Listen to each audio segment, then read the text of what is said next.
নমস্কার, welcome to my YouTube channel মা সারদা দর্শন অ্যান্ড আদার্স ভিউ। আজ আমি আপনাদের নিয়ে এসেছি উত্তর কলকাতার অন্যতম প্রাচীন ও ঐতিহ্যবাহী রাধাকৃষ্ণ মন্দিরে, যেটি উত্তর কলকাতার সব থেকে বড় রাধাকৃষ্ণের মন্দির, যা নববৃন্দাবন নামে পরিচিত। মন্দিরটি ৮০ বছরেরও বেশি পুরানো। শ্যামবাজার ও বাগবাজারের মাঝে এক শান্ত পরিবেশে দাঁড়িয়ে আছে এই মন্দির। আজ এই ভিডিওতে আমরা মন্দিরের পুরোটা ঘুরে দেখব এবং প্রতিষ্ঠা, মন্দিরের ইতিহাস সম্পর্কে জানব। তাছাড়া এই মন্দিরটিতে কিভাবে আসবেন সেটাও জানাবো। তাই সব কিছু জানতে হলে ভিডিওটি স্কিপ না করে পুরোটা দেখুন। চলুন শুরু করা যাক। মন্দিরটি উত্তর কলকাতার বাগবাজার এলাকার রামকান্ত বসু স্ট্রিটে অবস্থিত।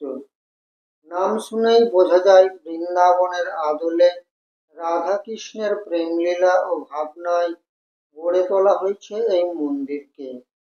মন্দিরটি সকাল 8:30 থেকে দুপুর 12টা এবং বিকাল 5টা থেকে রাত্রি 8টা পর্যন্ত খোলা থাকে। মন্দিরটি 1347 বঙ্গাব্দে অর্থাৎ 1940 খ্রিস্টাব্দে প্রতিষ্ঠিত হয়েছিল। নন্দলাল করুড়ি এবং তার স্ত্রী সুহাসিনী দেবী এই মন্দিরটি প্রতিষ্ঠার আগে বাড়িতে রাধাকৃষ্ণের নিত্য পূজা ও সেবা হতো। ভক্তদের সংখ্যা বাড়তে থাকায় একটি আলাদা মন্দির তৈরি করার ইচ্ছা হয়। সেই ভাবনা থেকেই জমি কিনে নির্মিত হয় নববৃন্দাবন মন্দির। নববৃন্দাবন অর্থাৎ নতুন বৃন্দাবন, যেখানে রাধাকৃষ্ণের অনন্ত লীলার প্রতীক বহন করে মন্দিরের প্রতিটি ইট। নবরত্ন শৈলীতে স্থাপত্য মন্দিরটিতে মোট 9টি চূড়া আছে। গর্ভগৃহের সামনে রয়েছে 5 খিলান বিশিষ্ট অলিন্দ বা বারান্দা।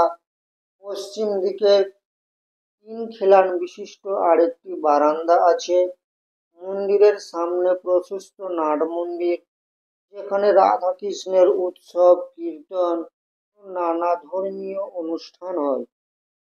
মন্দিরটির চারিদিকে গাছপালা, শান্ত পরিবেশ, শহরের ভিড়ের মাঝেও এক অন্যরকম প্রশান্তি অনুভব হয়। তাছাড়া মন্দিরটির সামনে একটি জলের ফোয়ারাও আছে।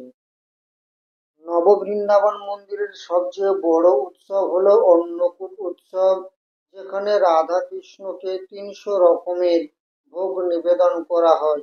এছাড়াও রথযাত্রা, ঝুলন যাত্রা, জন্মাষ্টমী, রাস উৎসব পালিত হয়। এবার বলি মন্দিরটিতে কিভাবে আসবেন। হাওড়া থেকে মেট্রো ধরে শ্যামবাজারে নেমে 3 নম্বর গেট দিয়ে বেরিয়ে অথবা হাওড়া স্টেশন থেকে বাসে করে এলে শ্যামবাজার 5 মাথার মোড় অথবা মনীন্দ্র কলেজের সামনের গলি দিয়ে হেঁটে 3 থেকে 4 মিনিটের হাঁটা পথ, অথবা শিয়ালদা থেকে যারা আসবেন বাসে করে শ্যামবাজার 5 মাথার মোড় অথবা মনীন্দ্র কলেজের সামনে নেমে সেখান থেকে 3-4 মিনিটের হাঁটা পথে সহজেই যাওয়া যায়।